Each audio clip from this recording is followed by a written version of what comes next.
So our GPU is pretty much maxed out, even though I get to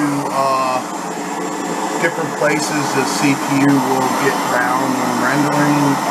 In general, here's kind of neat where you see the B52 go by. I thought that was pretty outstanding. On this video from here, it won't be as good as if I pull it direct from the feed, but it is kind of wild what I get to play with here. 40-inch screen. Some people have, oh, whoa, that was an undercutter. Anyway, got some friends with some 80-inch screens, so maybe I'll have to go over there and plug in and see how it goes. But yeah, I could use a higher end system, but this will do for now as I learn. Right here we're pushing 70 frames per second, which is not bad on a 68Z 40-inch screen. So again, a lot of tuning going on, but it's kind of fun. I mean, I've got the clock boosted, but it's just, you know, doing its thing. It is pretty hot. 77 is cooking pretty good. But we'll look into it, see if we can squeeze a little more out of it. And maybe I can pull that up right now.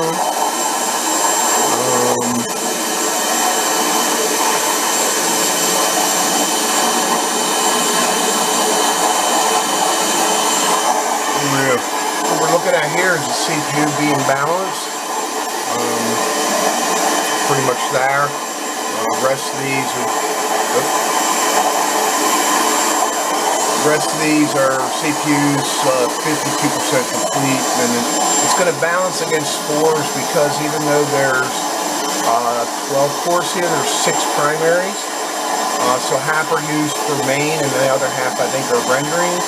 You can see on the memory by me bumping the 32 gigabytes, it does use more than 16. And hard disk C eventually will be replaced to an SSD. The other SSD is barely cooking, barely anything. Now it's using 100% GPU of the NVIDIA. I did have it balanced on GPU, so I'll look into that.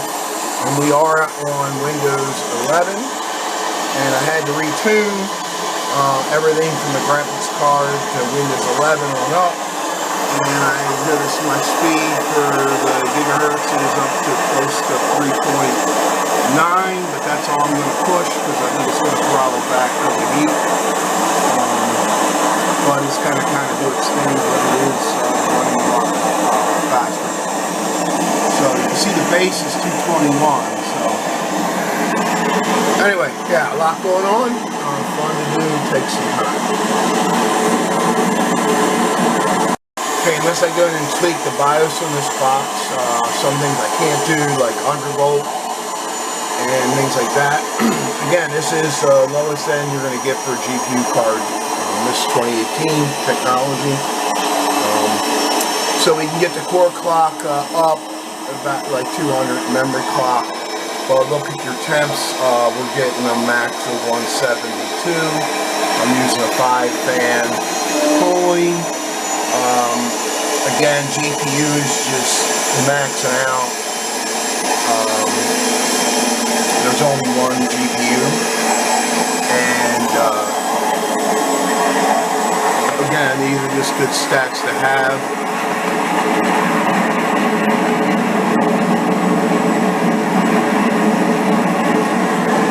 You can see our max memory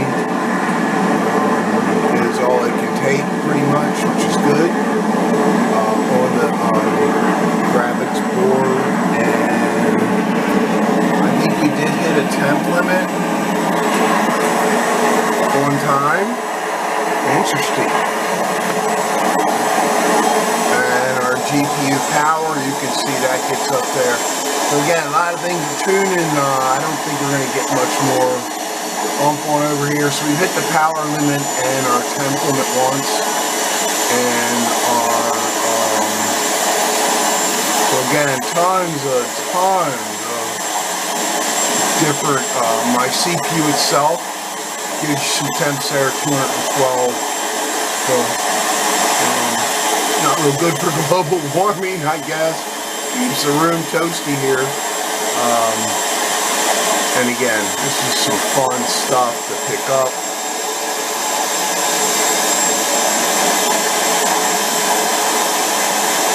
So what's different, remember they said, what is it, 7 through 12 is your cores. There's 12 threads, but remember I said 6 of them are going to be,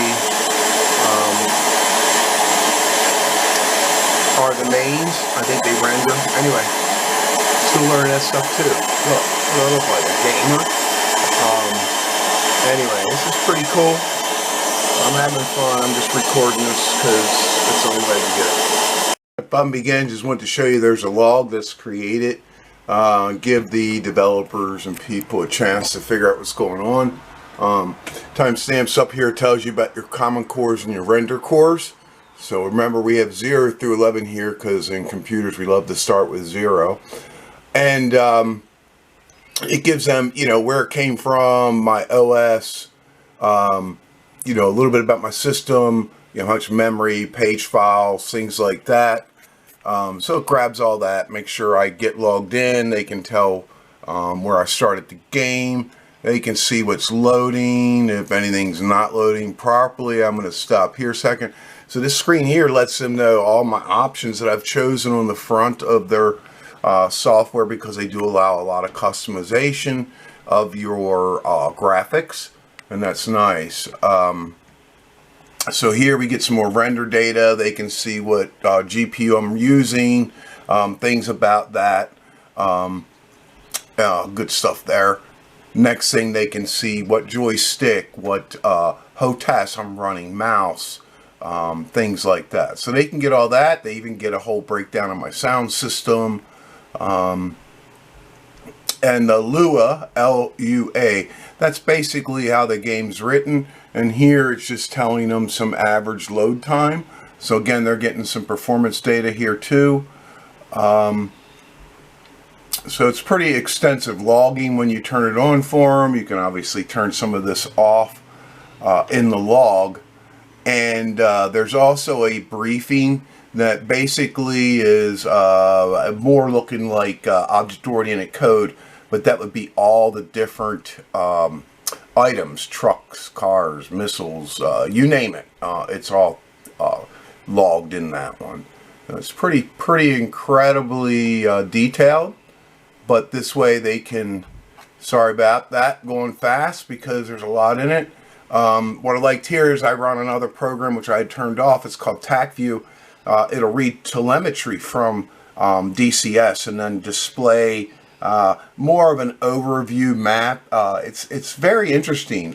It could be really used in training or a tactical view. That's why it's called TAC View.